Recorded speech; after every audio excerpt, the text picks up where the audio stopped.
जाहीर केलेली आहे.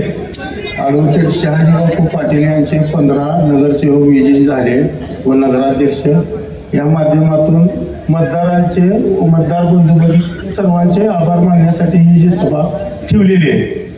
त्या अनुषंगानं मला एवढंच म्हणायचं आहे, कसं आहे, एक मोठे नेते आहेत, आता नावच घेतो, जाऊ दे सोडा, काय व्हायचं उद्या.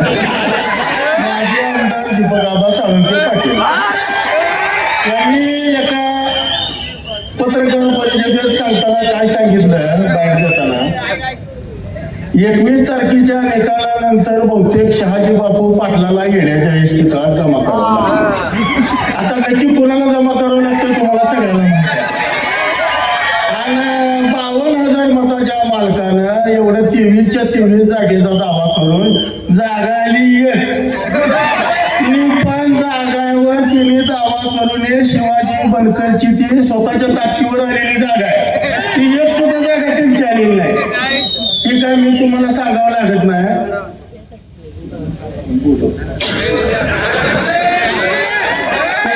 त्या दिवशी मी गेली तर हे तर सगळे आता मंडळीवर व्यासपीठावर असलेले तुमचा आभारच व्यक्त करायला जमलेले. पण मी पहिल्यांदा सांगोला शहरातील सर्व मतदार बंधू भगिनींचं मी किरण बनसोडे पहिलं आभार व्यक्त करतो. एवढं दोघं यश तुम्ही दिलेलं आहे. सगळे नगरसेवक विजयी झालेले आहेत. अपेक्षा एवढ्या नगरसेवकांची केली नव्हती. आम्ही धरलं होतं एक 11, 12, 13च्या आसपास येतील, पण 2-4 जादा झाले ते.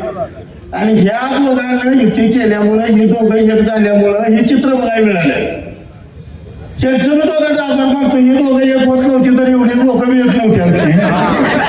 ही दोघं कुठं जाते तिकडे असंच होणार. आता काही शिल्लक राहिलेलं नाही. जर पालकमंत्री सांगोल्यात 3 वेळा येत असेल, मुख्यमंत्री एकदा येत असेल, आणि तरी तुमच्या जागा जर एवढ्या येत असल्या तर किती दुर्दैवी बाब आहे.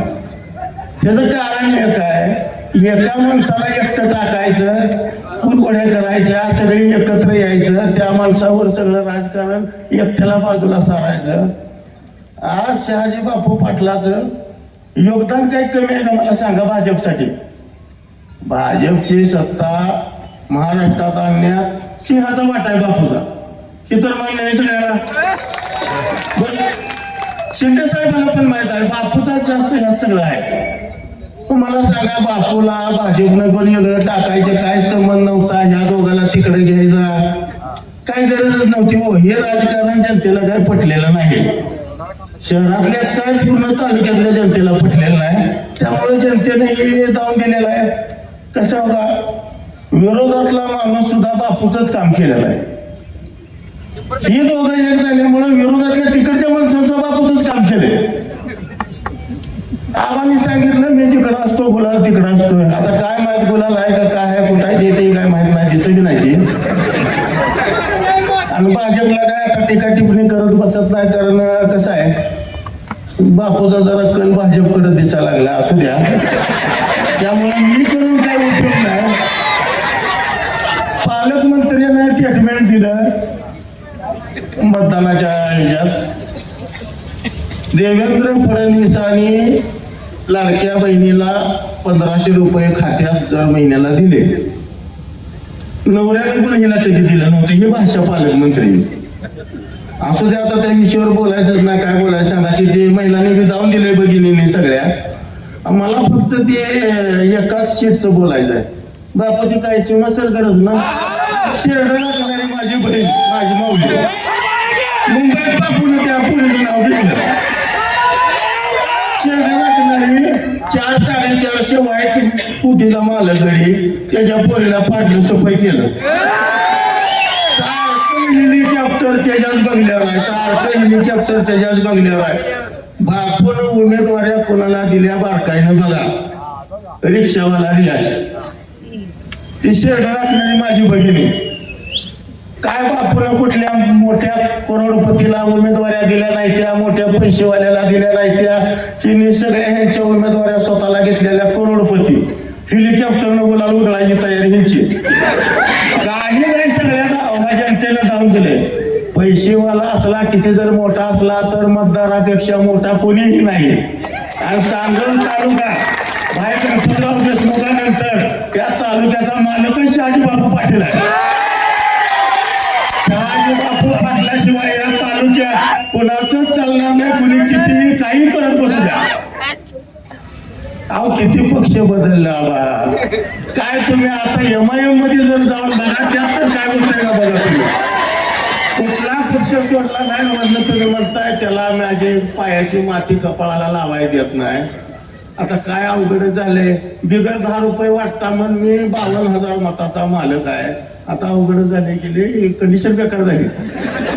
आता बिगर रुपया वाटता सकाळ चुलत भाव मग टाकी नाही. आता मी सांगायला लागतंय का तुम्हाला. आणि तुम्ही जी दादागिरी केली गोरगरिबावर त्याचाही फायदा झालेला आहे बापूला. अहो झोपडपट्टीतल्या माझ्या भगिनी डोक्यावर घागरी घेऊन त्या बाजारात जनावरांच्या पाणी त्याच्या उदरनिर्वाह करा पोट चालवाय. त्यांना तुम्ही दम दिला बाजाराच्या बाहेर काढलं. कुणाला ते डोक्यावर घागरीनं 5 रुपयाला घागर पाणी येते ते जनावराला. दालच्या राईसवाली गोरगरीब मुसलमान तेवढी बाहेर काढली. मोठे मुसलमानाला उमेदवाऱ्या दिल्या. बरं असू द्या द्या मी जातीवर बोलत नाही. कोणाला दमदाटी करायची असते. ज्या आबासाहेबानं एवढ्या लेकराला कधी आरोग्य बोललं नाही आबासाहेब हे तर मान्य सगळ्याला.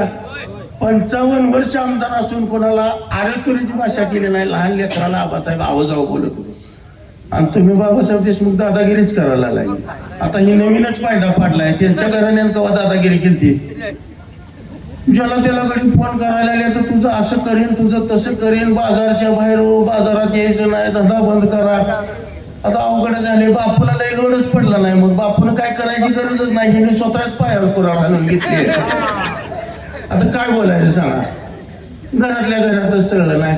आता येणाऱ्या पंचायत समिती असेल ग्रामपंचायत असेल एक माझी अनिकेत भाईला विनंती आहे स्टेजवर. शहाजी बापू संघ निवडणुका तुम्ही आताच्या येणाऱ्या लढवाव्या ही माझ्या मनापासून विनंती आहे. कारण आबासाहेबांचा विचार जर कोण जपणार असेल तर तुमच्या घराण्यात ते अनिकेत एकटं दिसायला लागलं. दुसरं काय कोण दिसत नाही. त्यामुळे काय चुकलं वाकलं असेल तर जास्त काय बोलत नाही. लय मंडळीला बोलायचं आहे. थोडक्यात आवर्त घेतो माझं भाषण संपवतो. बाकीची मंडळी बोलायचे.